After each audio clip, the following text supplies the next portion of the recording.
Welcome to our backyard. This is the Backyard Philosophy Podcast. We are two friends having a discussion after everyone else has passed out or gone to bed. Grab a drink and listen as we discuss everything from automation, space exploration, and why the meaning of life is 42.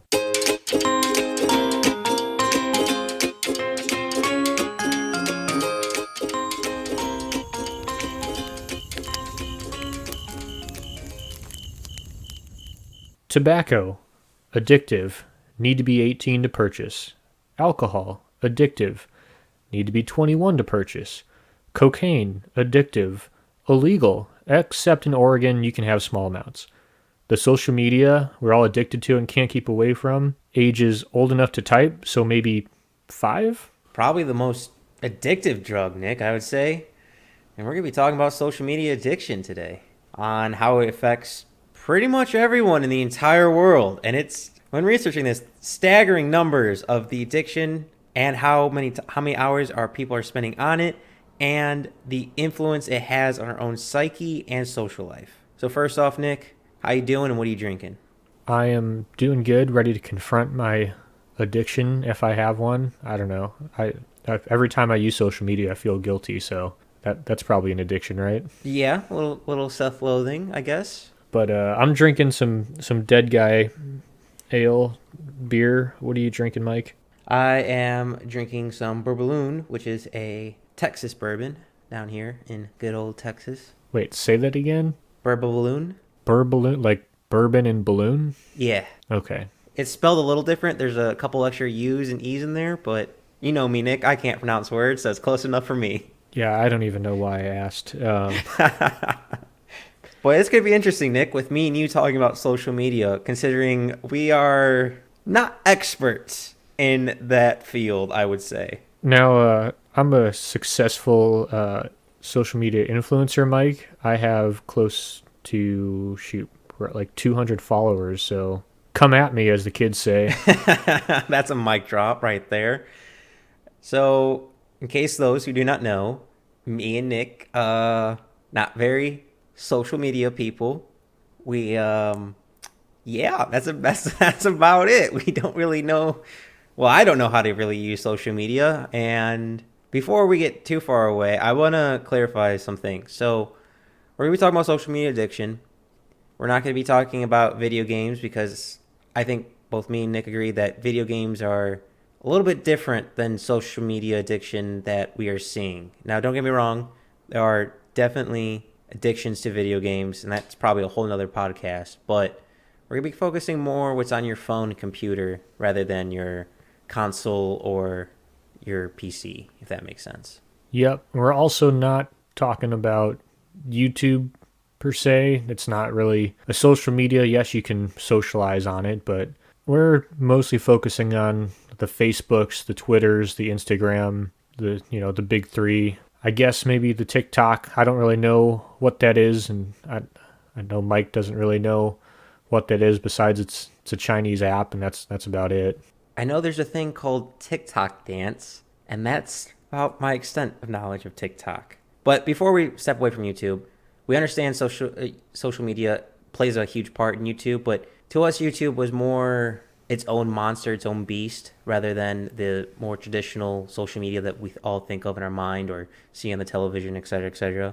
So we're, like Nick said, we're going to be focusing on kind of like the big three, kind of the more mainstream ones that on your phone that are having huge influences on people's lives, both mentally and physically, which is very strange to think about. But a little background knowledge, I have 200 less subscribers than Nick does because I have zero social media, and I never really hopped on social media. So, Nick, since you have the most experience out of both of us, what's your background in social media? I got a Facebook when I was probably, maybe 16, 17, probably maybe a little bit younger. Can't really remember. And then I got an Instagram, probably when I was 19 or 20, and probably a Snapchat around the same time. But I'm not a big poster unless I'll probably post like three times a year or something, and it's mostly just pictures. So that I'm one of those people. But I didn't get in on like I never had a Twitter. because Twitter is in fact a dumpster fire. So basically, this is the blind leading the blind, is what we're saying. Yeah, great way to say it, blinding the blind. But I think it's very interesting, Nick, how you said the ages that you got social media, which were like 16, 19, in your later adolescence and into adulthood, not compared to this entire new generation who are getting them at a very young age. And when researching this, came across a very scary fact. Here in the United States, 53% of all people own a smartphone by the age of 11. Nick, I don't think smartphones even existed when we were 11 years old. Actually, probably the smartphone I use now may have existed back then. My iPhone 5C. No, I got my first smartphone when I was 19, maybe 20, my sophomore year of college. Look at me being ahead of you. I think I got it about a year or less than a year before I got my driver's license, so 15. I was rocking a US Cellular flip phone until then. So we basically went through puberty and did most of our growing up pre-smartphone. Well, not pre-smartphone, but pre-social medias. I don't think Facebook quite took off until we were in middle school, and it wasn't a monster it is today, along with the other ones such as Twitter, Instagram, and TikTok. But it is very interesting how evolved it is in today's life. And speaking of adolescents and kids, like you said, Nick, in the beginning, age 5, kids are being handed a smartphone to play games and watch videos. They're navigating it better than the owners of by their parents. Like, they know how to use a smartphone better than their parents. And it's having more negative impacts than it does positive impacts. Yeah, it's definitely one of those things. You can see, I mean, this isn't news to anyone. I don't think anyone's listening to this like, holy shit, I didn't know social media could be bad. It's one of those things we all know. It's like that Jim Gaffigan sketch where he talks about judging the person who eats McDonald's. He's like, we all have our own McDonald's. It's like, we all have our own shame. We're all ashamed of how much we're on social media. Like, I don't think anyone is arguing that. And boy, are we all on it, all across the world. In Europe, the average time spent daily on social media is an hour and 15 minutes. And it only gets worse from there. In North America, it's an average of 2 hours and 6 minutes.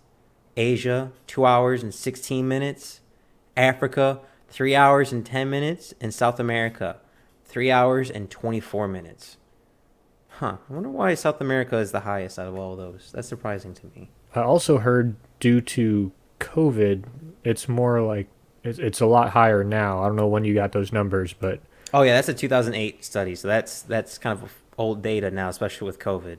Gotcha. But social media, why is it so addicting? Well, it kind of boils down to both a coping mechanism almost, and because social media allows for quick and easy dopamine rushes in our brain, like getting those notifications, those mentions, those tags, those likes, those retweets. The brain literally rewires itself to desire more of that easy dopamine, which is the same way, like according to a study from Harvard, social media lights up the same way, the same parts of our brain that addictive drugs light up. That dopamine kick, that interaction inside of our brain, same parts as cocaine it is for social media, which is a scary, scary thought. Yeah, some people are vastly overpaying for cocaine, apparently. I don't know how y'all do it in Oregon, but but it is very interesting to me because social media addiction has different effects on different people. For specifically young girls, it has lots of negative issues, which we'll talk about deeper into the podcast. For boys, it tends to affect a little bit when they're older compared to girls when it was them younger. It also shows more benefits for females than it does for males so that dual-edged sword, which is social media. And what was very surprising to me is your economic means also affects your social media addiction. So a study showed that money does matter with social media addiction. Families that make $35,000 or less, their children spend more time on a screen, nearly 2 hours, than a family that makes $100,000 or more. That's a huge difference. And I was reading.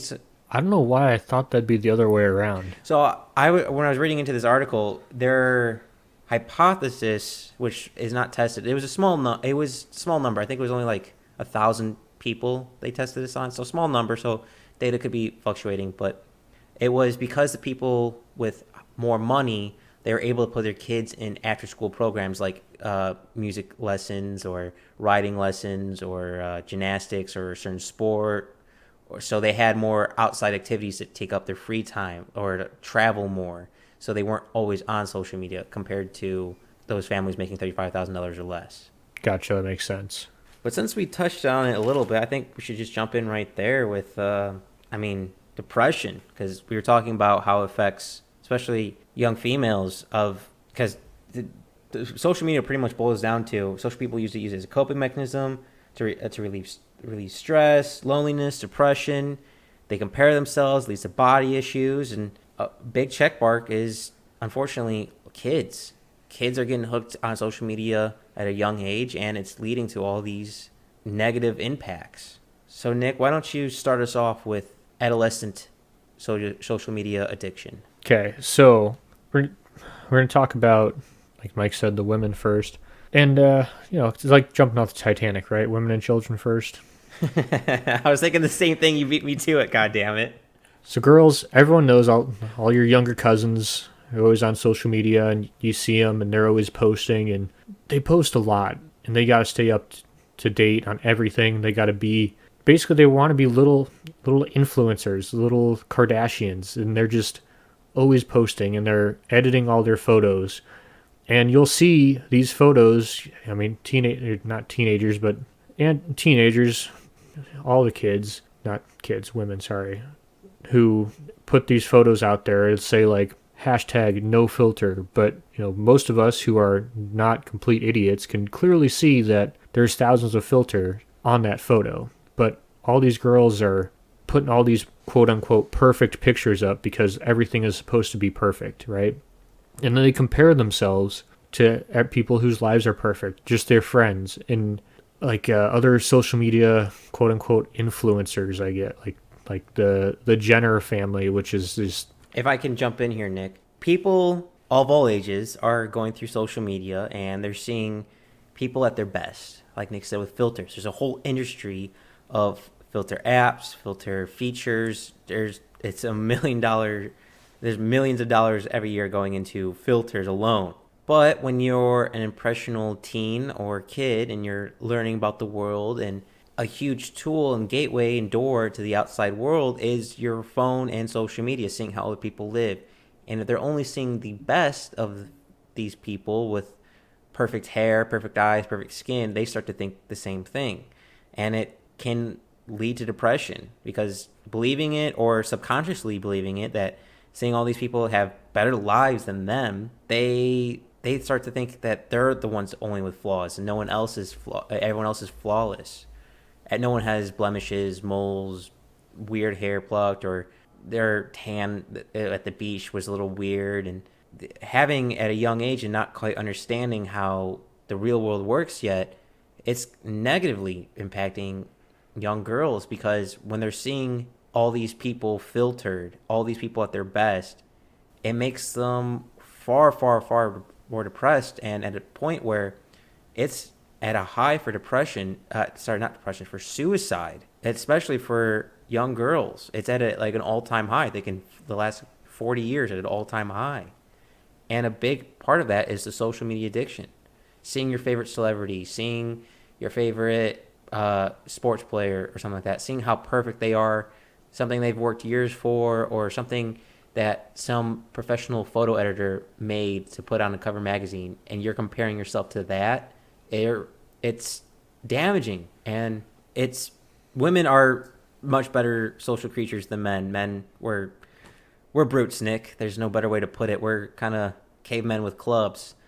So that's why I meant like double-edged sword is women use social media far more efficiently than men do, at least on average and statistically. But at a young age, when you're getting it before you can, or even in high school, before you can even drive, before you can even vote, before your brain's fully formed, and having all this flood of information and self-doubt, it's leading to so many bad things. Along with the suicide and depression, it's leading to body issues, bulimia, eating disorders. It's leading to a whole mess of problems. So, along with this, kind of applies to boys and girls. We talked about how everyone's life is perfect on social media. Well, because of that, kids aren't asking for help because they're afraid that asking for help will break the facade of that perfect life that they portray. Everything is supposed to be perfect, and their Instagram, their page, their feed shows that everything is perfect. And so they don't want to break that mirage by asking for help, because then everything isn't perfect. When they can see on everyone else's page that everything is perfect for them, they don't see anyone else asking for help, because all they see are, the perfect photos and the perfect pictures, perfect angles. I mean, everyone's taken a photo with the group of girls. How many of the girls have posted that first photo, just posted that first photo, just not taken more photos? Can you take another one, please? Can you get a little higher? Maybe turn on the flashlight. Yeah, I have never seen a group of girls post that first photo. If you look on my Facebook page, you can see the group's pictures of me and my friends. There's one photo taken, and you can tell. Before we get too far away from it, it's not gender specific, all these issues. It's a huge overlap. We're just starting with one point. I want to make that clear, because this eating disorders, bulimia, suicide, it's affecting everyone from like ages 5 and above, for everybody. We're just starting with the ones with the biggest numbers that are noticeable, which unfortunately tends to be young women. And it's quite sad, Nick. Of research has shown that an adolescent who has a habit of using social media from a young age have severely stunted social interaction skills. Like you were saying, of trying to be that perfect crystal, that perfect painting with no flaws, no blemishes, not realizing, not asking for help. I don't know about you, Nick, but it took me some time to realize how to ask for help. And I can't imagine with social media today how much harder that has to be for a whole generation and generations following. Yeah, especially, I mean, these guys are growing up so fast with social media. Just think about all the things that you can find on there. I mean, we had the internet growing up, kind of, not as much, I'd say, but just you can easily go down like a rabbit hole of all sorts of things, but none of those things are social interactions. You're not learning how to communicate face to face. You might be talking to people, but for the most part, it's likes and shares, and there's not a lot of problem solving or critical thinking that goes on in social media, which is part of the allure of social media, is that it doesn't take, it's simple, that it's not a task. It's supposed to be something you can relax and do. Yeah, we went from toxic Modern Warfare chat rooms to almost like a casino in your hand, where they don't tell you the time on the game you're using or social media app that you're using, and you keep going through it, keep getting that kick of dopamine like a slot machine over and over again. And if people have a gambling addiction, we ask them to get help, and we're getting to the point now we need to start setting up clinics for social media addiction. Hell, there's already some that already formed, and some addiction organizations that are adapting to this new problem. But it is far more common than people think. And that easy feed, that AI that we learned, you should definitely go check out. We did an episode on AI and social media was involved at Backyard Philosophy. But that AI is supposed to keep you addicted. It's literally a drug. There's no better way to describe it. If it's hitting the same parts of the brain as illegal drugs, it's having the same addictive quality as gambling and alcohol and sex. It's a drug. It's just a new type of drug that has consumed the world. Now, you might think, I hope you all realize that we're all addicted to social media some way or the other. And the Addiction Center has 6 questions to see if you're at risk of getting addicted to social media.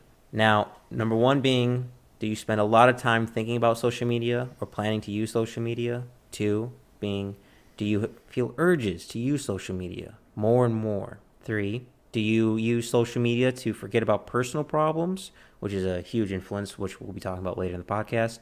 4, do you try to reduce the amount you use of social media without success? 5, do you become restless or troubled if unable to use social media? And lastly, 6, Do you use social media so much that it has a negative impact on your job or studies? If you answered yes to 3 or more, guess what? You have a social media addiction. And I'm willing to bet that many of you listening says no to many of these questions, and I call bullshit. I think you're playing it so close to the chest you don't realize. From outside looking in, always checking your phone, averaging nearly 2 hours a day on your phone, going through social media, you are addicted. Hell, Nick, I would say also most people we know are addicted to social media. Would you agree with that statement? Yeah, and when researching this, I tried to use social media less and less, and I did, but you don't realize until you try to stop or slow down just how natural it is. Like if you're bored or you're waiting for something, you're sitting in a doctor's office, your phone is in your hand before you know it. Or if you're just, you wake up in the morning, you look at your phone, or right before you go to bed. So I stopped doing that, but it's like a habit. You just, without even thinking about it, boom, there's your phone. People are now develop. I mean, it's happened to me. I assume it's probably happened to you. That phantom vibrate that you feel in your pocket, even though your phone didn't go off. Oh, for sure. Yeah, that's addiction. That's your brain trying to get more dopamine, trying to check for more messages, trying to get those likes, notification, tags. That's your brain doing it. And I don't really have social media really. And so those text messages, those phones are having the phone calls, those are having the same impact as social media outlets as Instagram, Twitter, Facebook, TikTok, which I have no idea why people are using TikTok, but you know what? This is America. You do what you like. Yeah, it is super addictive, and we might be jumping the gun here, but I definitely consider it a vice. Oh, 100%. I completely agree with that. I mean, if we want to jump the gun completely, I think that's a huge influence on people's addiction is simply using it as a vice or some way to deal with stress, loneliness, depression, boredom. Those alone, I imagine, get most people addicted rather than other features. Yeah, and it's a vice that you can drag your friends into. Just think about it. Every time you tag your friends or share a post, you're bringing those people onto social media. So you can't just quit social media. It needs to be like a concerted effort because people are for a while still going to tag you and send you stuff. And you either have to ignore your friends or you all have to stop together. Like it's you're all in it together. It's almost, I mean, we use it to stay together. I'm free. Like Biggie Small says, the first one's free. It's. I want people to think about this.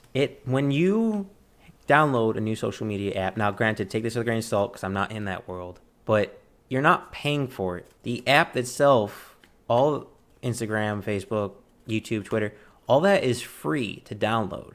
Why is that free to download? Because they make money off your time, your addiction to it. Now, I'm not saying it's a bad thing, I'm not saying it's a good thing. Social media is definitely a dual-edged sword, but I think for most things, people don't know how to handle it.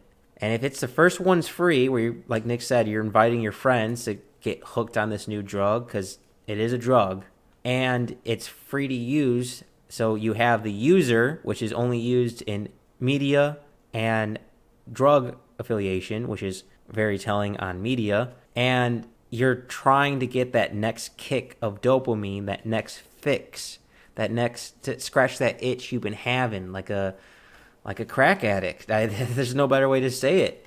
That's an addiction, and it's affecting young women all the way to seniors now, Nick. Yeah, Facebook's not just for kids anymore. After, what was it? I feel like, say, 2010, I feel like that's when it was pretty common for parents to come on social media, and now a lot of grandparents are getting on social medias to keep up, see what the grandkids are doing and their children, and it's not just for kids anymore. So everything that you're posting, everyone can see, and everyone who's on it, may or may not understand the depths that social media does to keep you on it, keep you there, keep you entertained, keep you scrolling. To add on to that, it's very interesting.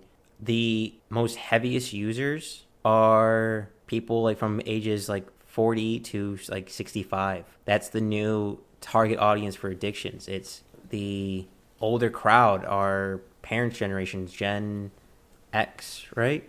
Or is it Gen Z? Isn't Gen Z below millennial? Or Gen Z is younger than millennials, so be, Oh, wait, is Gen Z younger? Which one's older? What's it? Gen X, right? Then I guess. you had baby boomers. Then what? Then millennials. What's in between millennials and baby boomers? I thought that was X. Okay, Gen X is now the new target audience for social media drug. They're the ones getting kids hooked on a young age and getting older crowd that has money addicted on it. So when you have money, you can buy, like we mentioned earlier, those filter apps. You can buy extra features. You can buy followers. You can try to become an influencer because, oh, that's a whole topic point that I forgot to research, Nick. It's just influencers. Looking up to your idol. I mean, how many people wanted to be professional athletes growing up, watching their favorite sports player playing? Now imagine watching your favorite gamer or influencer or makeup artist or craftsman on social media and going, I want to be an influencer like them. That's a huge market for that social media drug market. Yeah. Now, to be fair, the highest paid athlete is now a professional gamer. So there's that. That I did not know. I am quite out of the loop. It's a Korean it's some Korean like tournament he won for like in the millions of dollars. But yeah, so people aren't following.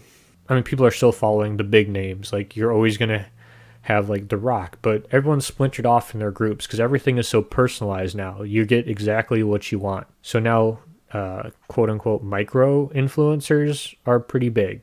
And we probably all know a few. We probably follow a few people that no one else follows, and we really get enjoyment out of them. I spend a lot of time in like the fishing community of the internet, so I follow a few people there. And these aren't people who have a huge influence, but they have good influence over a certain niche of people. And these are the people that younger generation wants to be.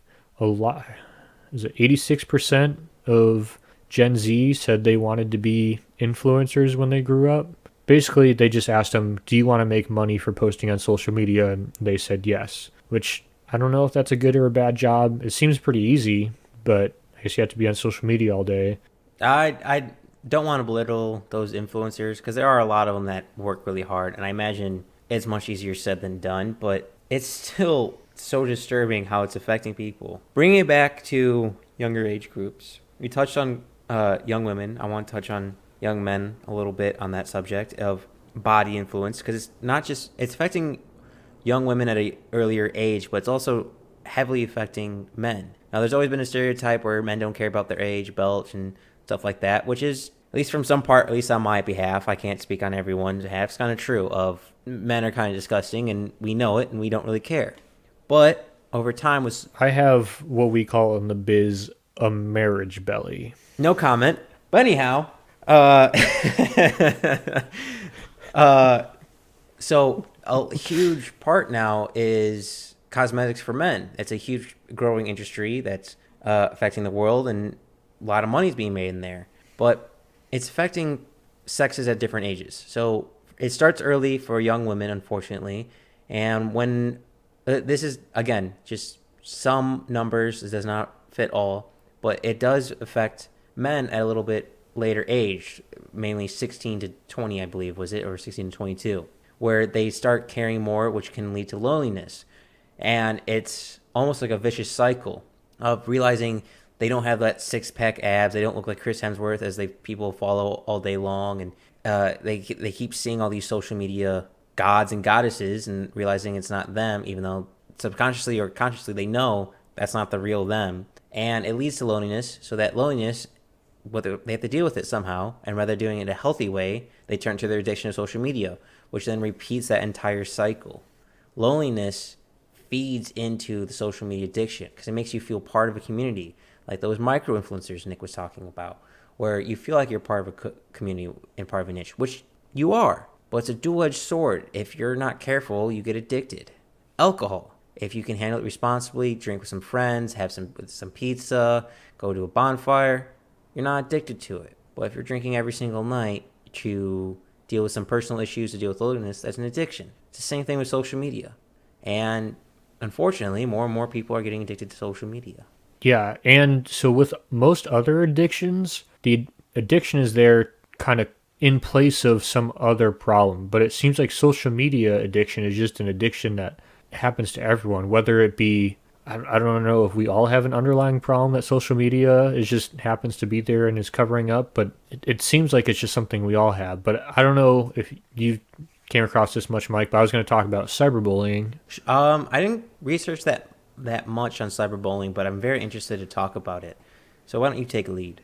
Okay, so I was always kind of curious. I mean, cyberbullying was coming up when we were in high school, so we got the bullshit presentation about cyberbullying on some PowerPoint in PE class or something. Where they Wait, Nick, you're telling me you don't like learning about cyberbullying from teachers when we were growing up who didn't know how to use the internet? it'd basically be the equivalent of learning about the internet from our congressman who asked Mark Zuckerberg, "Wait, so how does Facebook make money?" Anyway, so yes, that's where I learned about cyberbullying, but maybe I just wasn't on social media enough, never really saw cyberbullying, but it's a very real thing. And to me, I always thought, okay, like there's always been bullying, so what is the deal with cyberbullying? Well, for these kids growing up now, just kind of think about it. They're always on their phone, right? So they're on their phone at school. They're on their phone on the bus. They're on their phone after school. Essentially, their entire life is on the phone, right? The virtual world. If you're Ralphie getting picked on, when you go home, you're not getting bullied. You had a break. But with cyberbullying, it's like it never stops. It's like you're constantly being bullied. And it's not just, I think that's perfect saying you don't have a safe space, but it's not just getting bullied by one person now. Say someone posted online for everyone to see of, Nick, you got that marriage belt you're talking about. Now everyone else sees that and jumps in on it, so it amplifies it. And being singled out by one or two bullies is bad enough, but being singled out by everyone you know, everyone connected, or just people not stepping up or saying something, or people adding on to it, it's terrible for the psyche, and it's just damaging. Yeah, and like we talked about with the perfection, people are very hesitant to ask for help. Either they don't know how or they don't want to because they're going to break that facade. But especially for cyberbullying, which, people will say, well, why don't you just turn off your social media? Because these kids can't, because it's their entire social life is determined by social media. It's not like when we went to high school and some kids could just not have social media and it wasn't a big deal. You miss out on all the stuff.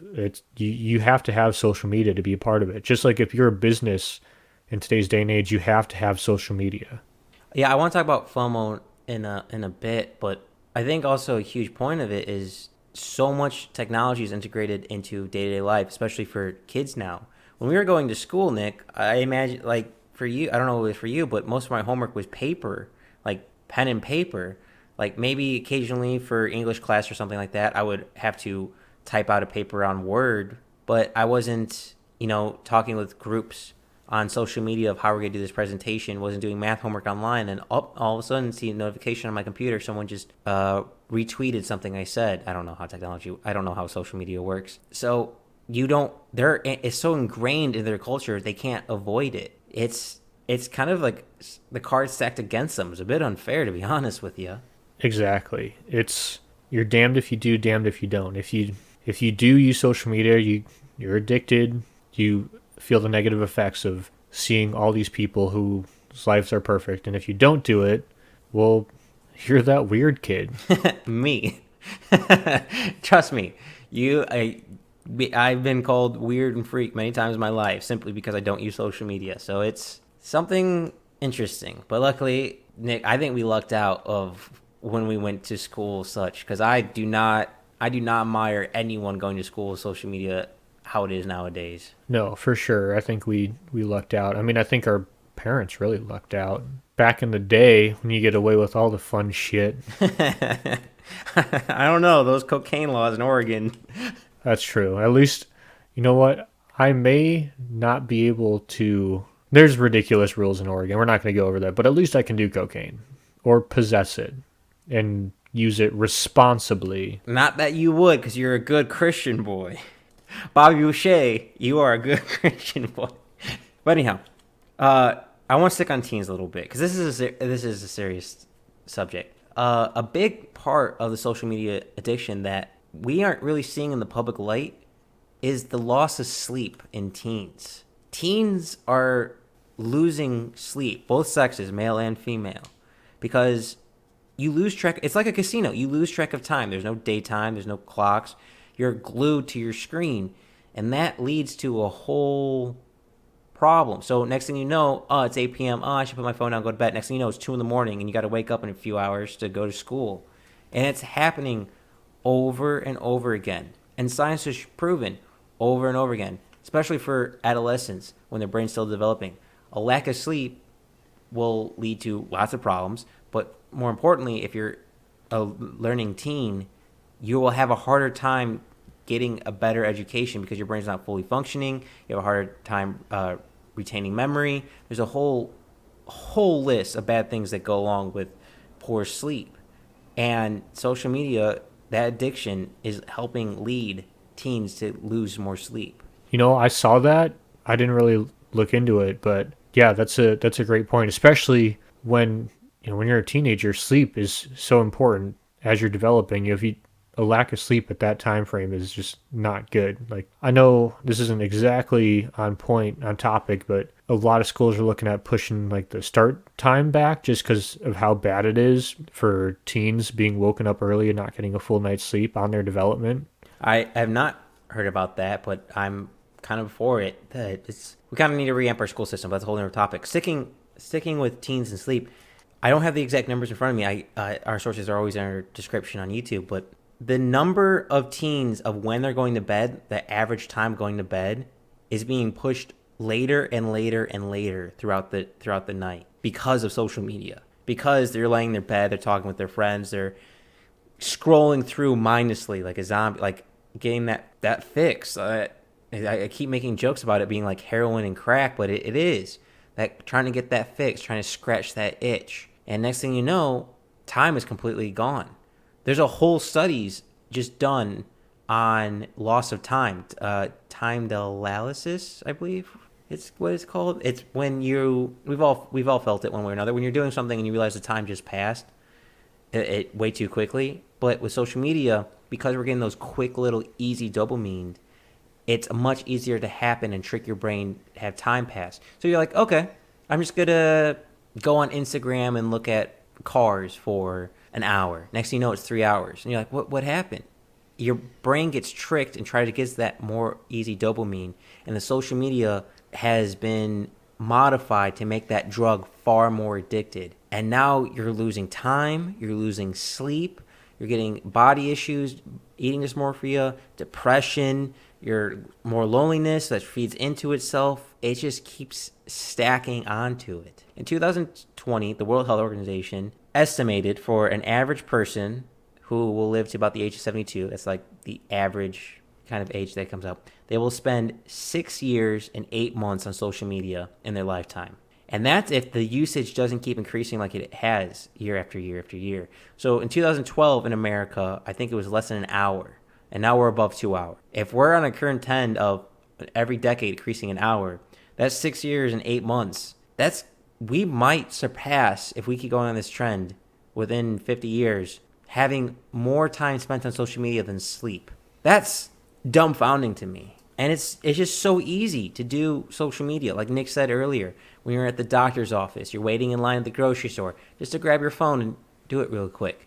Well, that matters because you're training your brain to get that fix, to get take that extra cigarette and put it in your mouth. It's that same thing. It's that quick little fix, that quick little hit that hits off that drug, and it deepens the addiction, and it keeps going, and it just keeps diving in. Apologies, Nick, if I've said a lot, but it all ties in together so deeply of all the parts of social media addiction. No, and I know a lot of people probably know this, but I do, while we're on the topic, want to talk briefly about like the algorithm that keeps you there, just because it's to me, I feel like when you know the magic trick, it's not as addicting anymore. Like, what's going on. You can recognize it. I don't know. Well, you don't have social media. So, but do you understand what I'm saying?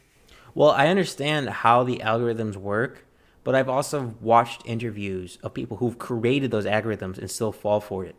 They are very well made to get you addicted and keep you on.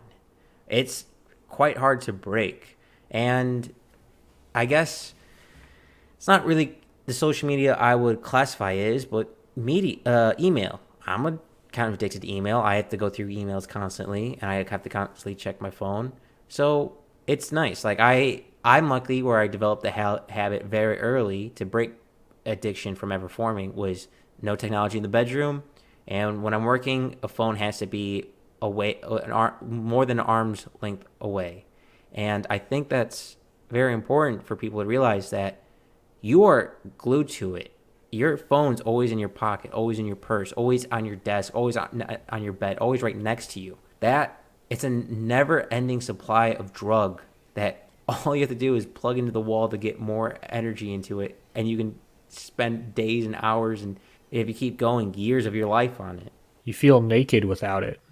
Yes. I mean, I'm guilty of it. Of how many times have you forgotten your phone at home or in the car or something like that, and you do like that quick pat down in your pockets, realize it's not there, and you kind of panic a little bit, and it takes maybe an hour or two to get comfortable without having it. It's Well, first off, if my wife is asking, I never forget my phone. But also, yes, I have. I know exactly what you're talking about.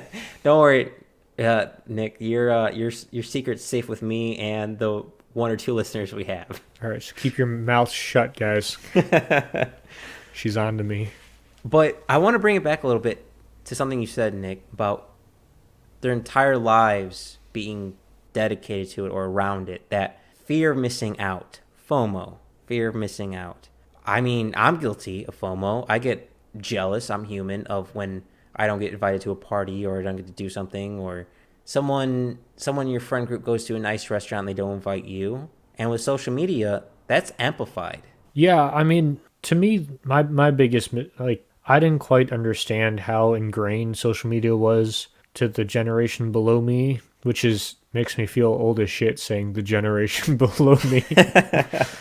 But like our generation, Mike, it's not uncommon for people not to have social media, and if you could completely function in society without it at our age. I know maybe I work in an older industry, but in the timber industry, it's say probably only about half of us have social media. And I have social media, but it's almost more common to not have social media than to have social media. That's definitely not the case, which is why it was weird to me that so much of their lives revolved around it, because it's just not something that plays a huge part in my life or when we were growing up. Even it was kind of there, but it wasn't. And maybe that's because I wasn't hip with the use and in on all the cool shit, but it wasn't. You didn't have to have it to be cool or be friends with so and so or whatever. Like, it was just kind of like maybe someone said something funny, someone put some pictures, but it also it did have an effect on our lives. I mean, I'm sure you've heard this term, like, is it Facebook official? Oh, I remember that. Yeah, you weren't really dating someone until it was Facebook official. All right, so two points. One being, I kind of disagree with our generation not okay having social media, because the amount of times I like ask someone for their number or information or something like that, they go, "Oh, I'll just add you." I'm like, "No, I don't have social media. Can I have your phone number? I'll just call you." And I get the weirdest looks, like I'm an alien. And it's almost like taboo not to have social media, and it's quite frightening to me. But it's very interesting we pick on Facebook, but I remember the first time I ever saw the addiction of social media. It had to be, I was 7th grade at a sleepover at a friend's house. There was about 4 or 5 of us. And usually at a sleepovers, Nick, I don't know about you, but growing up, it was like flashlight tag, go run outside, play some football, eat some pizza, watch some bad movies. If we're lucky, someone's older brother got a copy of Jackass so we can watch that. That's a weird way to say Super Smash Brothers, Mike, but go on. Okay, but Super Smash Brothers was huge, Mario Kart, all that stuff. But I remember that one sleepover, and everyone was around the computer on Facebook because they were just messaging someone on Facebook.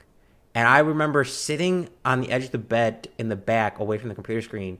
I think like I was either holding a football or I was holding a soccer ball or something. And I was so confused on why we aren't playing when all of us are here. Instead, everyone's focusing around the screen. I didn't realize at the time, but that was the first time I ever saw the addiction of social media. And it's granted at that time it was something new, something fresh. We were young, exploring, yada yada yada, but that was ingraining that addiction. And now with these current generations, oh god, Nick, I hate saying younger and current generations, but they don't even have a chance. Like there was a chance we didn't have social media growing up. They don't have it the chance. They have to kind of have it. It's almost a requirement to go on Facebook to sign up to participate in an after school activity, see what times the running club is, see what times something's posted for a science fair, whatever. You have to go on social media, and it's really not giving kids a fair chance. Yeah, I mean that's the thing about social media is it unlike other vices, you need to do it. You need to comply. You need to be a part of it for the most part to be in today's society. Like I would never have to ask you for your to add me on social media because where I live it's more common to call people, but It's like peer pressure to crank to 10 with social media nowadays. As bad as it sounds, but I kind of miss the days of growing up when the phone was something attached to the wall, not in your pocket. yeah, but my point is social media is not going anywhere. So this isn't a vice where it's not cocaine. You can't say it's illegal. I mean, it's not illegal for me, but Nick, you're leaving a bad influence on your name. but it's and like alcohol and tobacco, you have to be over a certain age. I just don't see that happening. I mean, if you smoke or don't smoke, it doesn't have that big of an effect on your professional life. If you drink or don't drink, no one really cares. But if you're not on social media, it may or may not cost you professionally. Businesses have to be on social media. Everyone needs to create a brand or whatever you want to call it, but this isn't it's not it is a vice. I think it's definitely a vice. It's different from alcohol, it's different from tobacco, drugs. Yeah, I completely agree. If we can pivot a little bit, I'd like to talk about the adult aspect because I think it's perfect, like you said, with business. So if you go to a business meeting, like say you go to a business dinner and you don't have alcohol, you just go, oh no, I don't drink. That's normal. But say you're a person trying to get clients and the client asks you, oh, what's your social media? I'll add you. Oh, I don't have it. They're going to think you're a weirdo and you probably lose that client. It's almost a necessary thing to have for many industries. Actually, it is necessary to have for many industries to have a social media account of some sort. It's just to keep track of everyone, keep people updated. Say, hey, especially what comes to mind is musicians. Like musicians have to post when they're recording music, when they're going on concerts, when they're touring, what are the times, etc., etc. Without social media, the chances of your band blowing up greatly diminish. Now, granted, it has helped successfully launch lots of musicians into the forefront, which I'm very happy for. I love music and very pro music, so that's a good thing, but you don't have that choice anymore. That car salesman who has to take pictures of his car and post it onto his website is kind of gone now and switched to Instagram. I'm like, hey, follow us at so-and-so, so that way you can keep track of all our special deals, all our special updates. It's a necessity for many industries. And like Nick said, it doesn't really... alcohol, tobacco, weed, cocaine, mushrooms, whatever drug you want to talk about, there's tons of people use it who are addicted to it that doesn't affect their job or their professional life or their personal life. And social media blends all that together. It's like Bob Ross making a new color called Addiction for Everyone. Yeah, so I just want to piggyback a little bit on what Mike was saying. So for me in the forest products industry, not a lot of us have social media, but because we are losing a PR battle, our not employer, but like our spokesperson, or who we give money to get our cause out there, they expect us and put on classes about how we need to post about our jobs and get people and help them understand about our industry and all this stuff. And it's like, personally, when I'm off work, I'm off work. I mean, that's being said, I'm on call all the time, but I don't think my employer can tell me what I can and can't do or what I need to do on social media. But Why do I feel like that class was, I don't know why, I know this isn't true, but in my mind, a lumberjack with an axe was trying to use a smartphone to post something. That was what was in my mind when you said that. I'll paint this scene because I think everyone will find this pretty entertaining. There's a room, everyone's sitting around a table. This is pre-COVID times, guys. Don't worry, don't freak out. Everyone's sitting around tables. There's like eight-person tables, in the room. All of them full. It's the forest products industry, so let's be honest. There's fucking, I don't know how many guys, however many, 8 times 8, 64. So there's 61 men and 3 women. So Alaska, pretty much, in a table form. Essentially, sitting around, and there's 2 women giving the presentation about how to act on social media. So the first thing they do is say, all right, who has a social media? 32 people raise their hand. I was like, oh, that's got to be an awkward moment. And then half the men look over and say, wait, does it count if your wife has one? Yeah. And then... Oh, it sounds like I might have to join you out there, Nick. I might have to get lost into the woods. And then they tell us about how we need to present our brand and make ourselves someone people would trust, and then try and influence people. And it's a... I don't know. I don't think anyone's mind's ever been changed on social media, so it's not I don't think it's that. I mean, I understand the sentiment, but yeah, it's whatever.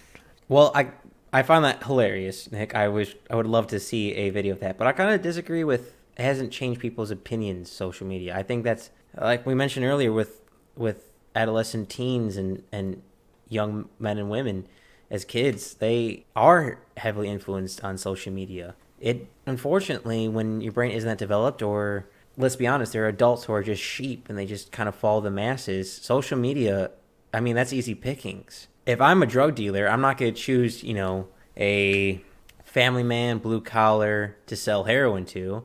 I'm going to choose, say, I don't know, some drunk at a bar who's down on his luck. And hey, if you want to feel good for a little bit, that's what social media's. Yeah, you want to get high. But that's what social media is targeting. It's targeting people that I want to say not social media, but social media addiction is affecting people who have depression already or have some symptoms or feel loneliness or are impressionable teens. God, that feels so weird. I feel so old saying that, but it's true. When you're young, you're impressionable. One moment can feel like the end of your life. And when you see your favorite actress or some model do something and you try to mimic it and you fuck up and everyone makes fun of you for it, that's devastating. I don't care what generation you are, but if you try something and all your peers and all your fellow friends make fun of you for it, it still hurts. I don't care who you are. I don't care what galaxy you're from. That has gotta hurt. But sticking with adults a little bit, a topic point which I don't think was researched enough and I'm very curious about is narcissism. I imagine social media and social media addiction has to lead to an increase of narcissism. Would you concur or disagree with that, Nick? Yes, I would say I agree with that for the most part. I'm not saying big numbers. I'm just saying the use of social media in some people has increased narcissism. Yeah, I mean, I feel like there's probably no way to dispute that. I mean, I don't think anyone could. I think I'd say that's almost a given. And I had a hard time finding any numbers on this, but I imagine if as an adult, because we're talking about how social media bullying at school and you go home and you can't avoid it for social media, I imagine that's the same with narcissism, where you get that feedback loop where you're in it again and again and again, and you keep seeing like people who are agreeing with you on social media keep feeding into that addiction of, I don't know, it could be a dangerous path. You might be talking about how listening to some person who's advocating for physical violence on people, and you keep getting that feedback loop, and you keep listening to that person heroize doing bad things to people, and then you start feeling more like, yeah, he's right, or yeah, she's right. and it starts reading in, you start getting that more ego, or you start getting more likes and followers, start feeding into that ego, and that's going to come home to your personal life, and that's going to affect your immediate family and friends, and then it could destroy your relationships, and then once you destroy your relationships, it's going to make you lonely, it's going to make you depressed, and you're going to go back to social media, and it's going to keep that addiction going again and again and again. And to add on to that, I don't want to throw names and people under the bus, so let's say a person named Dan. Now, Dan is on TikTok or Instagram or I don't know what else, Twitter, and he's in a long-term... OnlyFans. Oh, yeah, sure. Let's go with OnlyFans. That's a whole other conversation point. You can explain that one, Nick, to the audience, what OnlyFans is in a second. I want to hear how you get out of that one. But you're in a long-term relationship, and rather than, snuggle up and watch a movie together or do a puzzle together or maybe go out dancing or take a cooking class together, you're laying in bed on your phone doing social media. That's gotta negatively impact your relationship, right? That spending more time on social media, because if you're addicted to booze or crack or some drug, that negatively affects your relationships, because you're always trying to get that fix. You're always trying to focus on getting that, what's that next notification, what's that next like, where's that next 8-ball, next gram coming from? It's the same thing. So I imagine it's got to be the same effect on relationships of feeling neglect, distancing your family, making bad choices for your relationships and close ones. And I can't see how to get out of that. But before I hear your opinion on that, Nick, can you explain what OnlyFans is to the audience? Okay, so OnlyFans is a website where you can see things, and the people you see things from, you have to pay them to see those things. So mostly this includes pictures of naked women, and you follow certain people and you pay them a certain amount of money, and they will send you certain images that are predominantly naked. And there's random people on there who send like cat pictures or whatever, but for the most part it's pretty much just like paying for porn. Damn, you got out of that. That was a very PG answer. I was hoping to corner you with that, but bravo. Yep. So back to your question, I actually did run into this, Mike, about just a specific part of this. So before social medias, what would couples do before they went to bed? Read, talk, cuddle, maybe watch a movie. Married couples, keep in mind, we don't want to... This is a PG show. Well, it's not a PG show, but for the most part, couples laying together in bed would, like Mike said, talk to each other, read, but there'd be some kind of communication going on. A lot of times now, couples will get into bed and they'll sleep, or they'll get into bed butt to butt, as we call it in our household. And one gets on OnlyFans and the other gets on Instagram. And one of us will read. And as we all know from the Birth Order podcast, younger siblings are much less likely to read. Anyway, but that leads to a decline in communication, which is exactly what you don't want in a relationship. I don't think you want that in anything. Communication, talking knowing is half the battle. The other half is violence. Hey, any problem can be solved with the proper amount of explosives. Yeah, but it also... not just the lack of communication, it also leads to less physical touching, which is important in a relationship to feel close to someone.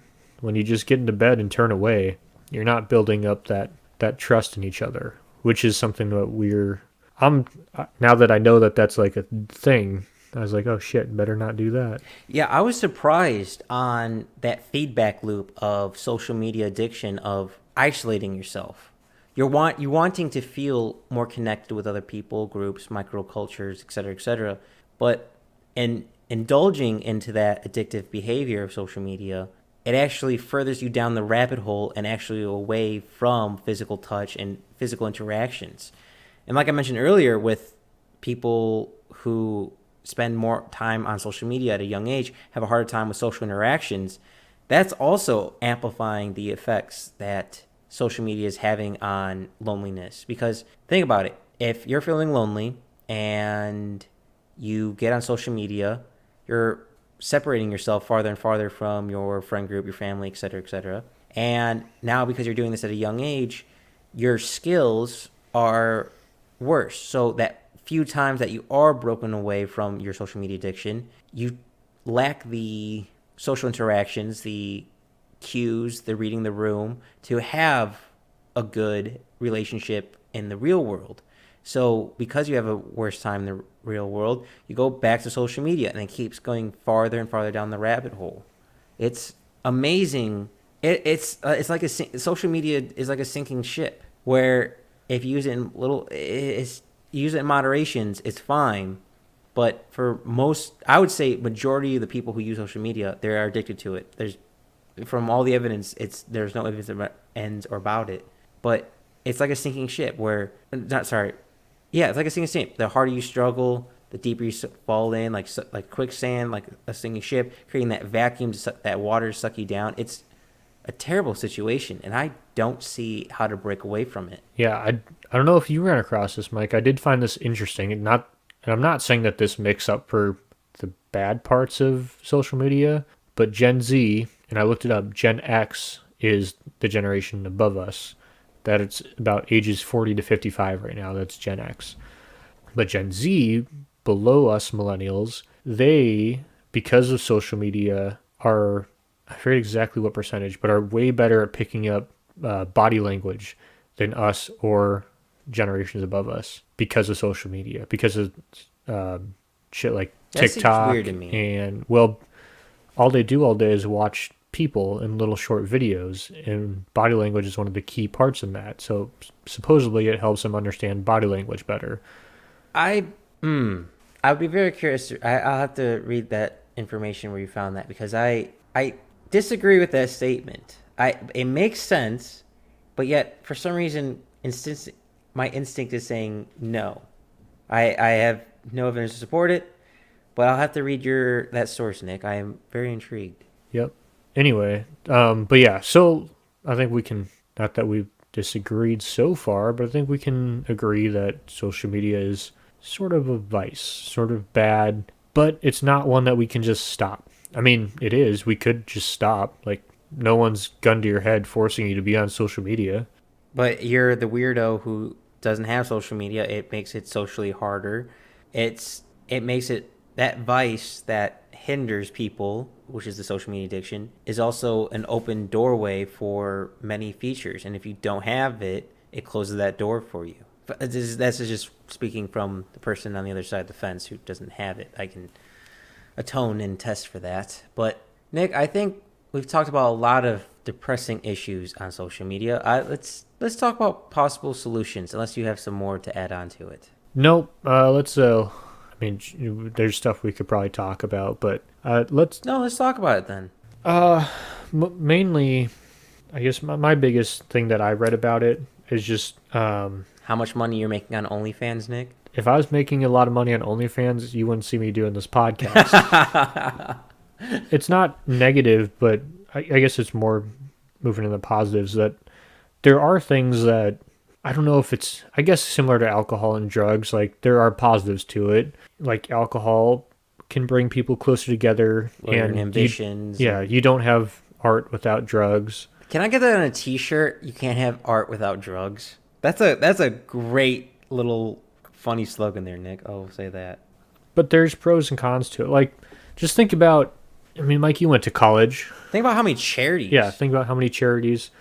Just, there's this is my favorite. One of the things I ran across is one of the biggest pros people give social media is the networking. And then their next sentence will be, don't add anyone you don't know on social media. It's like, okay, so either you're lying or you're saying do as I say and not as I do. But yes, like, you can find all these crazy people. Like, the world is a big place, and maybe not as many people are interested in it. Like I said, I follow a lot of fishing pages and fishing, quote unquote, influencers, and I learn a lot through social media, like mostly different fishing techniques and stuff. But that is learning, and people can find friends. Like, maybe you don't have a lot of friends, but you have a lot of friends online. Like, this isn't just like anything we talk about, it's not all good and it's not all bad. Maybe there's a lot more negatives than there are positives, but that's what makes this such a complicated topic is because there are these positives. Yeah, no, I agree. There's a difference between networking and stalking. There's a difference between escapism and learning. There's a difference between loneliness and connecting. And it's a very delicate balance. But unfortunately, I would say 75%, this is just random numbers around there. So I would say 75% of people are negatively addicted to social media. They're not learning blacksmithing classes. They're not learning how to code. They're not learning how to paint. They're not reaching a new group. Like someone might like a certain musician, find a certain group and, jam with them. Maybe I'd be curious to see how many bands have started because of social media. There are tons of good things about social media, but the addiction to it is that turning point of when it becomes negative and negatively affects your life and those around you. Like any addiction, it doesn't just affect you, it affects everyone around you as well. Like we mentioned earlier, it's leading to higher suicide rate, higher depression, more loneliness, more feedback loop, more body issues, more body dysmorphia for everyone. Yeah. And I just thought of something, so let me know if this is getting way off topic. Have you ever heard the phrase zero moment of truth? No, I have not. Okay, so we use this phrase when talking about timber industry and the social media as the reason why people are against it. There's zero moment of truth. So what it is say you're friends with someone on social media, and let's say their name is Tom, and they share something on social media that says deforestation is happening across the United States, blame the timber industry, blah blah blah, global warming. And you like Tom, right? This may be a loaded question. Well, we'll just say yes for the sake of argument. So, because you and Tom are friends, you say, well, if Tom shared this article, it's probably true, so I'm going to believe him. And this happens a lot. It's like almost like a observing bias. Yeah. Almost. Where So you never and then because Tom shared it and you like Tom so much, you go and you share this article because Tom's such a great guy, you trust him.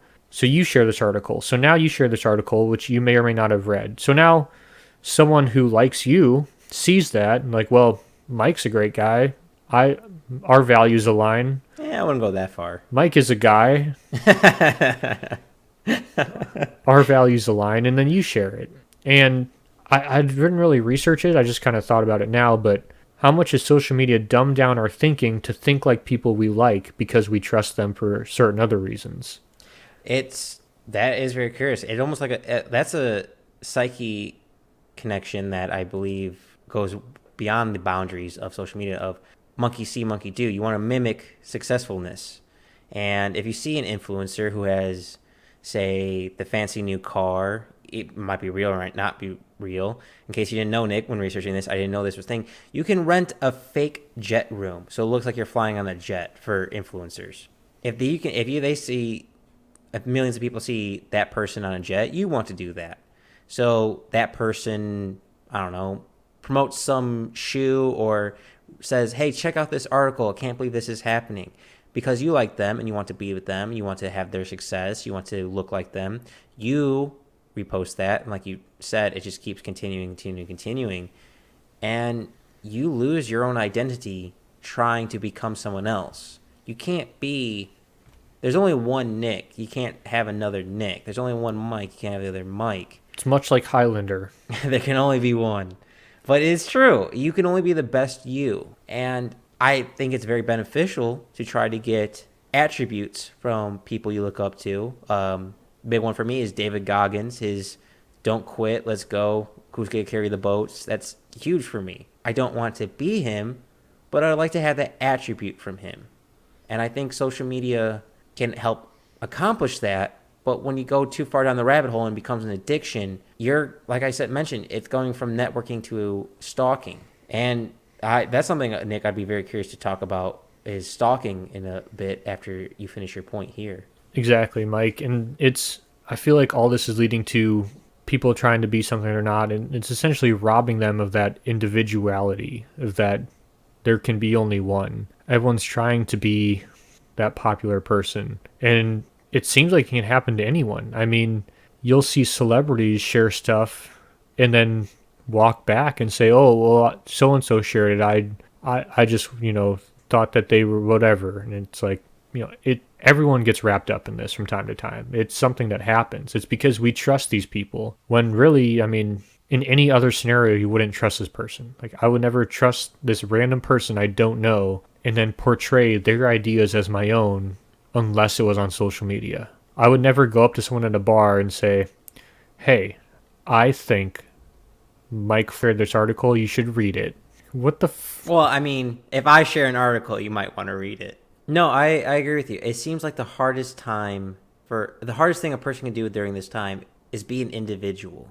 It's hard to be yourself, always wanting to be part of a group, part of a niche, always wanting to mimic success. Now, there's nothing wrong with trying to mimic success, but it's to the point now where you're losing your own identity.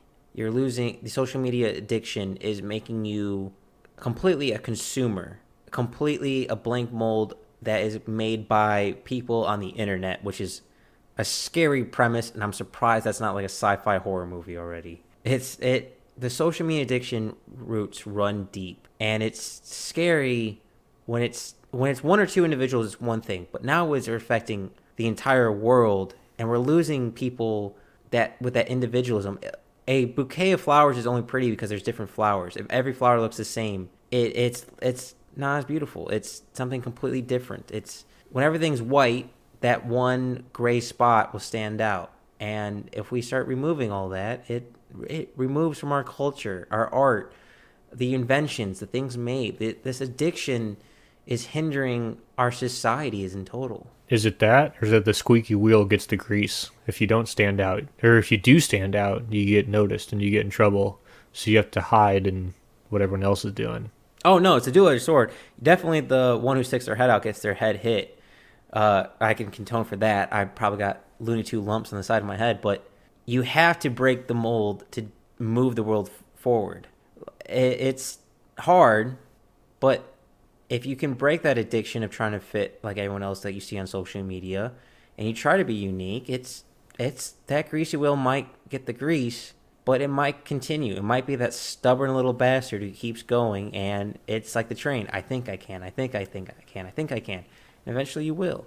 Yeah, and I think part of this goes back to you remember not birth order, Rite of Passage podcast where we talked about tribes and belonging to a tribe and how humans used to live in tribes, small people, and everyone feels a need to belong. You get that from doing stuff like that, sharing things you may not necessarily believe in, liking certain pages and doing whatever. You're sacrificing yourself to become part of a whole. And like we talked about in Rites of Passage, it's very common for people to prey on people's need to become part of a group. As humans, we feel safer in a group. I mean, that's how we survived this far, and it's how we're going to keep surviving. We need to be part of a group, and we'll chase that feeling any way we can, whether it be finding a group of friends or finding a group of friends over the internet. We need to be part of something that's bigger than ourselves. There's something I want to point out that you said there, which is, I think, a good topping point with social media addiction. You said willing to do things that you normally wouldn't do, and I think that's huge on social media. How many people dress up a certain way or try to do something or try to rent a car or try to pose a certain feature to make you seem more important or to blend in with the group, do something that you normally wouldn't do? That's gotta play a huge part with the social media addiction of changing and doing things that you normally wouldn't do that could be very negative for your mental, physical health, your wallet, a whole number of things. That's something very real to consider. What people are willing to do to have followers, have likes, to keep that social media addiction going, to be part of that drug use. Yeah, and I don't know if you ran across this, Mike, but this is an interesting fact that I didn't know because I kind of just post stuff and leave it. as evidenced by how little likes our social media page gets on Backyard Philosophy on Instagram. But a lot of younger women, if their post doesn't get a certain amount of likes, they'll just take it down. I understand that. It's kind of like I understand why that's done, but I don't know. It seems to. I think it's okay until an extreme. You just got to be careful with that. Now, something I want to mention is I mentioned it earlier with stalking and networking.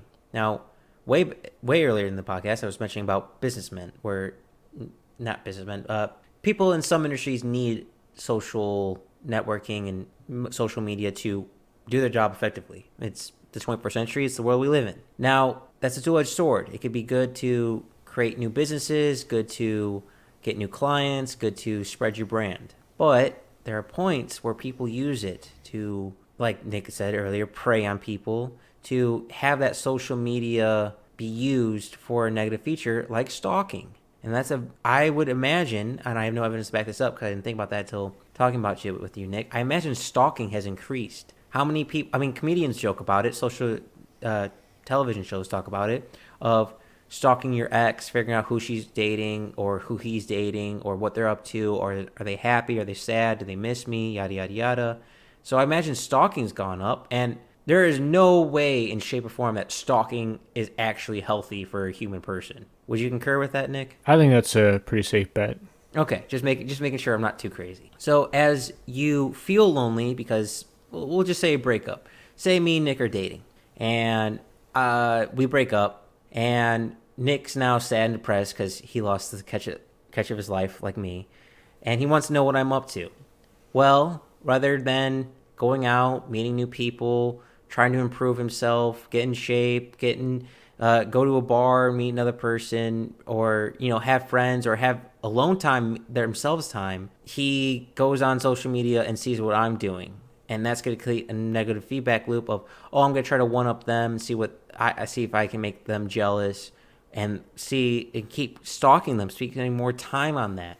That's got to be negative. I don't understand how that's not more prevalent of how much stalking has increased over time because of social media. That's a good point. Also, bold of you to assume my breakup routine isn't watching Blazing Saddles until I'm happy, but it's whatever. All right, you got Blazing Saddles on the TV and your phone in your hand. Got it. But no, yeah, I'm sure. I mean, there's a lot of apps like Snapchat. You can see where your friends are at just by going on it. That's so weird to me. You can have your social media apps tell you where people are. That just seems like invasion of privacy. Yeah, but isn't like having a smartphone an invasion of privacy? I mean, they're tracking you anyway, right? Unless you add some code like I do and try to hide everything you do with some apps and stuff. Yes. Yes. So what difference does it make if your friends see you versus the people who you don't want to see you are already going to watch you whether you like it or not?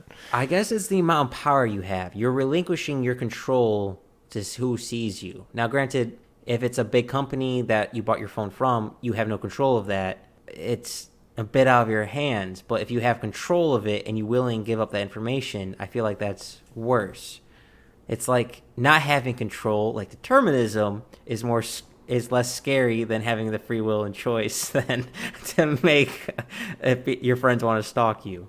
Yeah, I don't know. To me, anytime, like when I have a smartphone on me, I just assume I'm being tracked. So I really don't give a shit if my friends can see where I'm at or whatever. Because, I mean, someone's already tracking me. Oh, see, I disable all my GPS. I disable my GPS, my tower signal, and I usually use like a VPN if I use internet source. Well, I want people to know where I'm at in case I don't come back out of the woods. They can see my last spot I was at. So this is where the cougar came from. Got it. Help bring back a body. That's all we're after. A beautiful body, I might add. Just kidding. Well, I mean, you are on OnlyFans, so. That's right. You can find us on OnlyFans. No. Don't start that. We won't blow up on Instagram, but somehow we'll blow up on OnlyFans. But I wanna go back to a more serious point. I was mentioning with the stalking. of simply being alone, simply being bored, simply being with your own thoughts. How powerful that is. Not having something in your pocket, something in your hand that you can kill the boredom, kill the time with. Being bored has benefits. Being alone and truly alone and knowing how to conquer that is enormous, is mountain building with your own self. We've lost that with social media. We have lost that era of aloneness. Now, being alone all the time is not healthy. It's just the facts. But being connected all the time and not having alone time is also not healthy. And social media has amplified that to the point where we're never alone. How many great inventions, poems, stories, arts were made because a person was alone, because they were left with their own thoughts to think. Now social media, that addiction of always wanting to be connected, always want to be part of a tribe, is taking away that individualism, that alone time, that time you take for yourself. Now, instead of after a breakup of getting along, getting some of your friends together, going out for drinks, or simply just meditating, simply just working on yourself, you're now stalking your ex. You're now checking out what other people are doing. You're not trying to compare yourself to other people. You're not comfortable with being alone. Now, you might be the only person in the room, but if you have your phone on you, you're not alone in the room. I would be very curious to see how many people could last and how long they could last if they simply put their phone in another room and try not to touch it for as long as possible. Almost like put it in a safe and see what happens for 30 days with no cell phone. I couldn't do it because of my work. I'm like on call essentially, especially during fire season, and shit's always coming up. Work wise, I couldn't do it, but yeah, I could probably do that if just like for social media and stuff. I mean, you'd have to step in and run the social media side, but you'd do that for me, right? You'd have to write very detailed instructions of exactly what to do, because this is going to be an embarrassing story to show how much of a greenhorn / novice I am on social media. I was once asked to take a picture of a group of people on Snapchat. I had never used Snapchat at that point. I was told just touch the screen. I did not realize I had to touch the red part of the screen, which now looking back at it is kind of like a red button-ish. And I didn't press that button to take the picture because I didn't know how. So you would have to write very, very detailed instructions on how to operate that, Nick. I'm trying to decide if you or my grandparents are worse at social media. Not social media, just like technology in general. I feel like Snapchat's pretty fucking simple. Oh, I'm great at technology. I built my own PC. I constantly mess around with circuit boards. Hell, I made my own graphics card using old computer parts. Like literally wires, 555 timers just to display on the screen. Technology part I'm good at. It's the social interacting and novices I'm not. I am good with machines, not people. Well, lucky for you, the camera option on Snapchat isn't a person. I'm not gonna lie. It's very interesting to me too, because this is going back to social media addiction. The front-facing camera. When we grew up, Nick, was a mistake. Yeah, I agree with that. When we grew up, there was only one camera. There was the camera you point and take a picture, not two cameras going back and forth. Now, I struggle with that. I feel like a grandpa constantly because sometimes I'll hit the wrong button. I'll have to pull the phone away from my face and look at it like squinting, like, oh, I hit the wrong key, wrong button sort of thing. But I want to know how much of an influence that had on the addiction of social media, of always having a camera pointed at us. Because I imagine, I mean, it's fact, when you're observed, your behavior changes. So I wonder how it changes when you just have a camera facing you when you're looking at a phone. I imagine consciously you won't make a decision, but subconsciously, when you're staring at your phone, going through your Twitter feed, and you see a camera in the top right or top left or center looking at you, whether you think about it or not, you feel like you're on camera. And I imagine you act different or you try to do stuff different than you normally would. I imagine that's got to play a huge part into it. Yeah. I mean, I'm sorry. We're all over the board here with social media, everyone. We're going to get back to solutions, but I remember growing up when we had, what do the frick call those? The cameras, we only get like 11 in the camera roll. Not the roll. Yeah, the roll. Like Disposable cameras. Yeah, disposable cameras. And your parents let you take like one picture. Remember that? Yeah, fun fact, I still buy those once in a while because you can turn them into tasers. Don't do that, kids. Oh yeah, he definitely does that, and it's like pretty fucked up sometimes. With the putting it on the freaking the bathroom door handle. Oh, did I do? I forgot I did that to you. My bad. Anyway, yeah, what the fuck? Yeah, disposable cameras of choosing when to take a photo versus unlimited photos. It's a dual-edged sword of it's great. You can take as many photos as you want, get that perfect picture. It's also bad because you might keep taking picture trying to chase perfection rather than be happy with what you have. Yeah, so I think we talked about a lot of the problems with social media, but I want to talk about how we should handle social media now that we know. I mean, now we know, but let's just acknowledge we all know it's a problem and just think maybe there's something we can do in the future to mitigate the risk. Why don't you start us off, Nick? So, okay, so this is where I'm torn. Now, obviously, by now you know, not a fan of government regulation. And I think, especially for young kids, I don't think they should get social media, especially, I can say definitively, before the age of, let's say, 14. After 14, it's a little bit more gray. I could see points on both sides. I don't know if it makes sense to be up there with 18 for tobacco, but it also does. This is my whole argument is, like I said, Mike, you went to college. In college, you could tell those kids who never had alcohol in high school, couldn't you? Oh, yes, those greenhorns were quite obvious. But they could eventually pick it up. But when you have no access to social media, you're at a very huge disadvantage from the people who have had social media before. And like we mentioned, you can't just not allow social media. And so I was trying to think of what would be like the perfect mix of intro to social media for teenagers so that by the time they turn 18 they're ready to go, they know everything. Not know everything about social media, but have an understanding more so than they do now. And that's kind of where I'm at. Like we said, it's a vice. It's addictive. I mean, no one is denying that. No one's saying social media isn't addictive. So now we figured that out. So now what do we do? I mean, everything else that's addictive is regulated. I think it starts with leading by example. Now, Nick, if I may, I would like to set a premise of what I would be. Wait a minute, Mike. Are you going to change the culture and not the regulation? Bit of both. Bit of both. Is this a flip? Bit of both. Are you me? Let's be honest. I always want to change people's habits. I just know humans, unfortunately, really are habit creatures and don't like changing. But I don't think you should have a smartphone until you have a driver's license. I think it's a good idea and almost to a necessity to have a smartphone when you're driving. Now, it's a dual-edged sword because, texting on your phone, being distracted on your phone while driving, very bad, very real issue.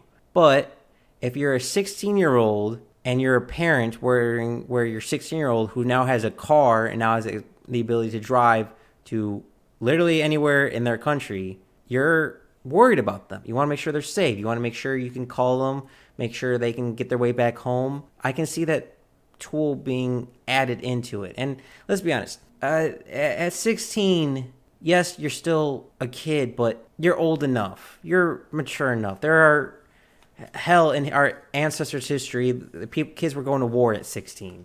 Granted, it's different now, and we know better, but you're, I think, old enough. If you're responsible enough to drive a car, you're responsible enough to have a phone. I think a big part is to change the culture of having kids have phones. Like, I'm not a parent, so I don't know how it is, but I've seen plenty of parents just literally hand their cell phone over to their child to distract them, to keep their kid happy for a short amount of time while they try to do something. I'm not saying there's anything wrong with that, but I imagine that over time that leads to a bad habit of doing that over and over again.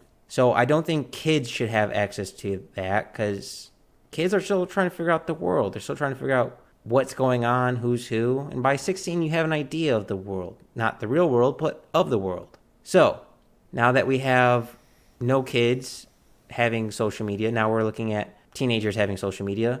While they're still teenagers, no social media after at the dinner table. Start with simple rules.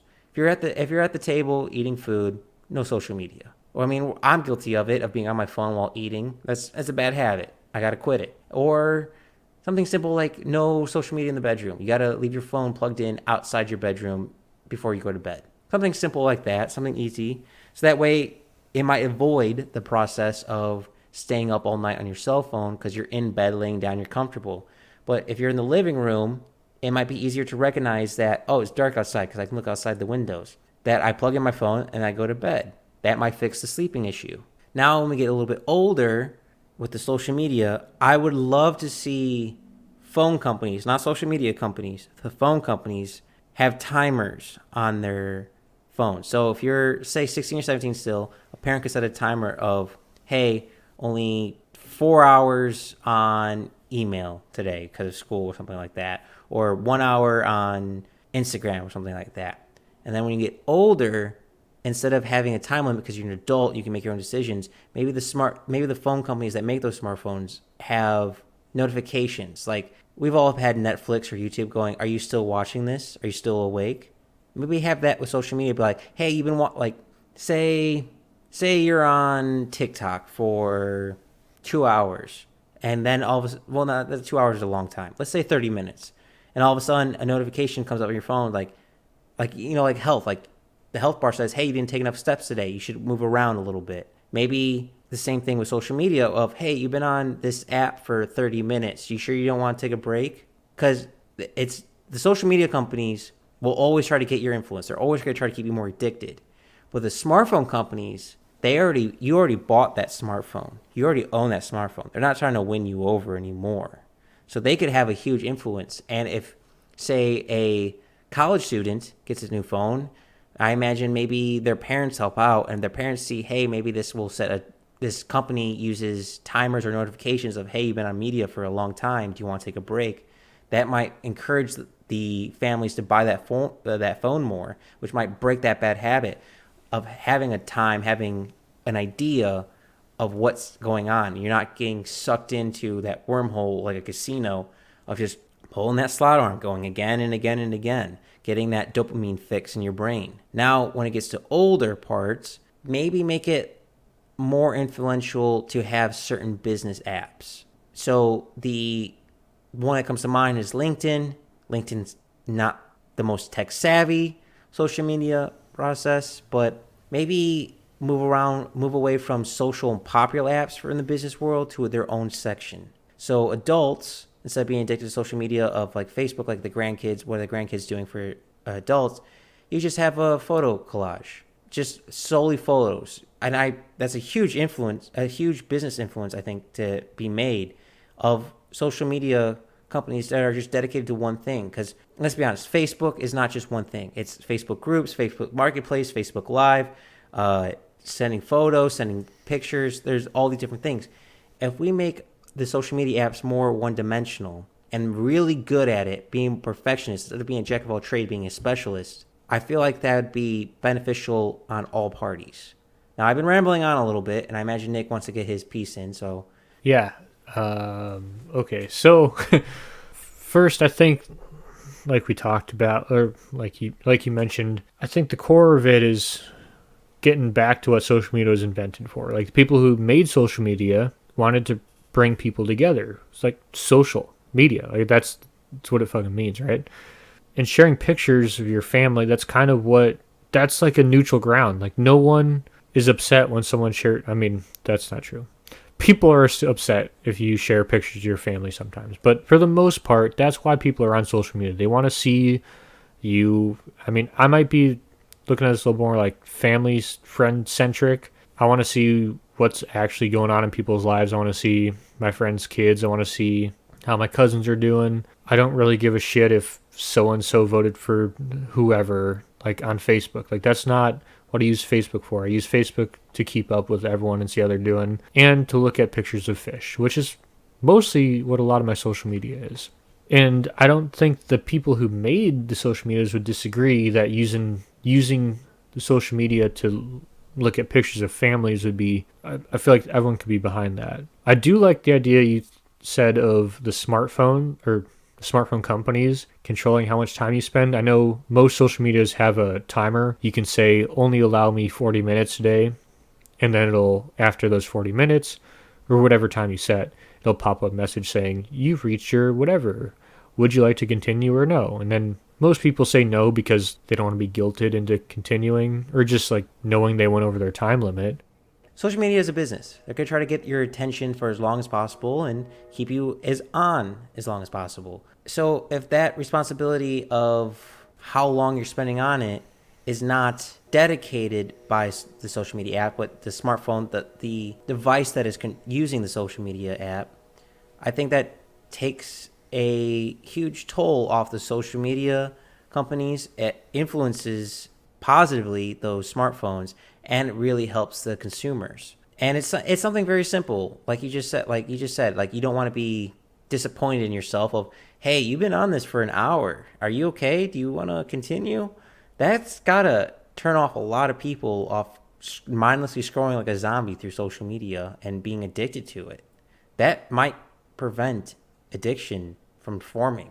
Maybe. And I mean, that's just a little coercion, not even coercion, just a reminder. Like you said, you can easily get lost.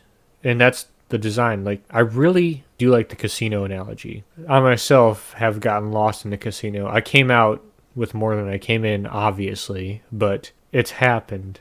I also really think it'd be beneficial to have social media not be so generalized. Like with TikTok, there's all sorts of videos. It's jack of all trades. But if you have social media that's more dedicated to doing one thing and doing one thing well, I think that benefits. Like take Spotify. I would say Spotify is social media. You can share songs, you can follow people, you can share. But because they're only focusing on doing one thing well, which is music and audio, we don't have a problem with that. Because they're kind of doing it right. They're not trying to get all those likes, notifications. They're not trying to buy your time. I also think is a huge part of the social media aspect addiction world is free versus pay for a subscription. I don't have the numbers for that, but that's got to be a huge influence of, oh, this is free, I can just download this, or hey, this is $10 a month. Do I really want this? Yeah, as soon as I have to pay for Facebook, it's gone. Exactly. So I mean, I'd rather have one company extremely skilled at something than multiple companies on multiple things. I might be asking for too much, and granted, I'm not in the social media world, but who knows? But I think it all starts with kids. I think it all starts with setting an example with ourselves, so the next generation, the kids and the grandkids and the future generations have an example to look after. They have something to follow. They see how it should be done. And it all starts with us. Now, granted, me and Nick are probably not the best blind sheep to follow. Like Nick said in the beginning, blind leading the blind. And it's... I believe the term you're looking for is Luddites. No, I'm not a Luddite. I like technology. I just don't like social media. Social media Luddites, then. Yes, we should come up with our own word. Nerds. I don't know. Not too wrong with that. But Nick, I'm curious. Do you have any more ideas? Because in my ramble, I kind of did a Hail Mary of my ideal situation. No, I pretty much agree. I think just like any problem, the biggest issue is recognizing it. I mean, no one wants... It's this problem we all have, but no one wants to admit. I mean, like I said, I'm guilty of it too. After doing all the research for this podcast, I really made a concerted effort to not use social media as much. And it's actually pretty easy. It really involved replacing my phone with a book or a magazine. And luckily, I have a lot of books and a lot of magazines, predominantly about fishing and trees, but whatever gets you through it. But it is important too, like I follow like local professional organizations, and like for my volunteer fire department, I get most of my updates through them through email, but predominantly through social media. So pretty much the only reason I still have Facebook is to get those updates. And it's not something that's ever going to go away. And like so many things we talk about, it's not good or bad. It's dependent on the user. Like a lightsaber in the hands of Obi-Wan may be good, but put it in the hands of Darth Maul and it's bad. The lightsaber is an inanimate object, but whoever chooses to use it is good or bad. And just like a lot of things in life, it is an inanimate object. It can be good or bad depending on who's using it. Granted, social media has a lot of negative aspects to it, but I think we need to put more confidence in our own decision making. We can't just blame social media for these things. Some part of us needs to say, okay, I know this is bad. I keep doing it. It is partly my fault. I don't know. It's just, I feel like so much of this is easy to just push off and say, well, it's social media. We're all addicted to it. Okay, Mike, I got one more thing I wanted to bring up. Did you watch The Social Dilemma? I did. Okay, I did as well. Do you have any thoughts on it? Not more than we already talked about. The only really thing I thought was quite interesting was coming from a software developer perspective of how many of those software engineers and coders took psychology classes at university like Stanford and stuff like that of how to manipulate human beings. That was the most interesting point to me. I'll give you 2 guesses to guess what part of that documentary I fixated on. I don't think there were any trees in that. What? That's where you're wrong. What? Something with nature. I wanted to dispute something that they said on there about trees. Okay. I don't quite remember what it is. Please inform me. All right. So I'll expand. Social Dilemma, huge thing it's on Netflix, right? Something. Anyway, I watched it, finished it for this podcast because everyone on my social media was talking about it, so I figured it'd probably be something to listen to. At the very end, the guy who invented the like button, this big social media dude, said, it's terrible that as a society, we value dead trees more than alive trees.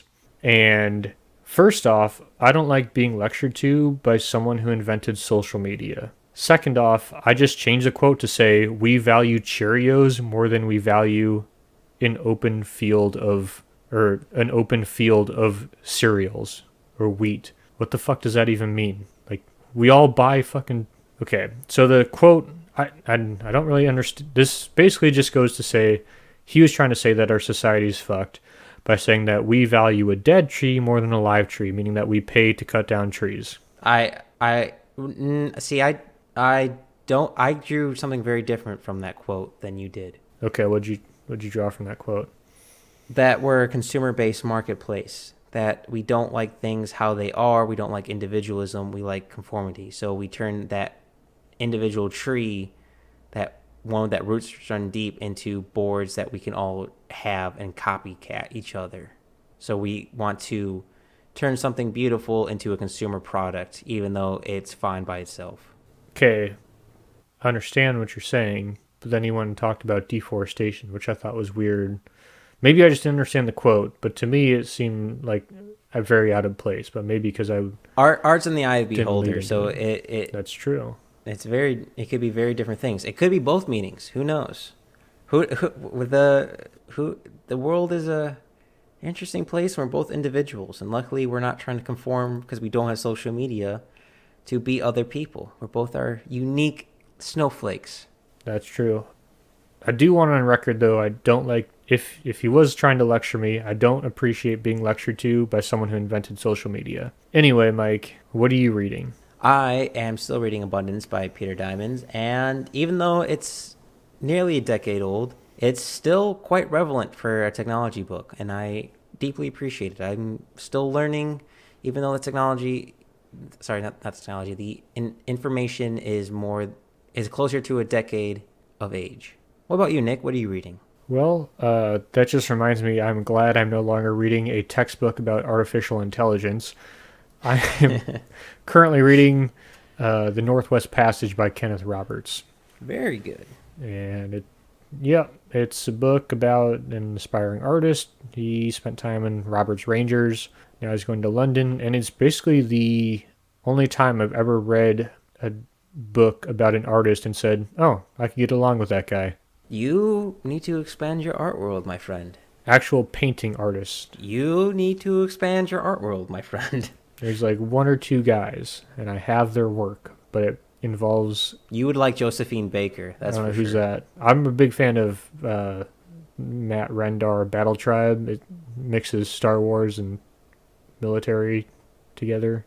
Again, we were kind of all over the board, but social media addiction is a real thing. And one thing I wanted to add, Mike, is we talked about cyberbullying and people being shitbags to each other. All it takes is one person to be nice to each other. Just think of was a scene from Billy Madison where he apologized to the guy he bullied, and then the guy he bullied shot the other guy. And he goes, "I'm glad I called that guy." But really, just like be excellent to each other. I mean, if one, we all know those kids in school who don't quite fit in. It doesn't take any extra effort to just not be mean to them. I mean, fuck, just be a nice guy. Like, it's not that hard. As this podcast comes to an end, I want to say if you or any of your loved ones or anyone you know might be showing signs or you think you might have signs of social media addiction, there are many, many tools to help. All you have to do is ask. There are tons of clinics, there are tons of free phone numbers you can call. There is help if you have an addiction, and it never hurts to ask for help. It takes more courage to ask for help than it not to. And social media addiction is a serious addiction, and it's affecting more and more people every single day. So I truly implore everyone, if you or one of your loved ones might have an addiction or you need help, reach out. There are plenty of tools. You can do it. You're a human being. You are amazing, and you can get through it.